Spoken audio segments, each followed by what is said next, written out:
क्या नाम है बेटे तेरा? पायल। जोर से बोलो। पायल। पापा का नाम? नितिन। कहाँ रहते हो? पता नहीं अंकल। मम्मी का नाम? आरती। कौन सी क्लास में पढ़ते हो? यूकेजी। यूकेजी। स्कूल का नाम? एमवीटी। कहाँ पर है ये स्कूल?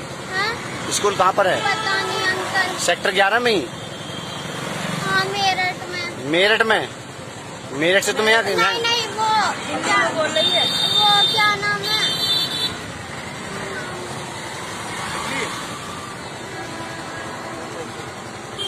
वो नेट बता देगा यार। बताओ बताओ, आराम से बताओ बेटा, आराम से। घबराओ मत बेटी, कोई ऐसी बात नहीं बेटा, अब नहीं है सब घबराओ मत। बच्चे, अब नहीं है घर सब। पे बेटा, घबरा मत। घर जाएंगे तो ये सब अब आराम नहीं से, है। चिंता मत कर, तू चिंता मत कर। बता तू बता, यहाँ कैसे आई तू? गाड़ी में आए थे? कोई लाया तुझे? अभी तो कोई बिठा के लाया तुझे? नहीं उठा के नहीं, मेरे पापा कह रहे थे कि मैं तेरे लिए एक गिफ्ट ला रहा हूँ, तो वो मुझे छोड़ के चले गए दिल्ली। दिल्ली में?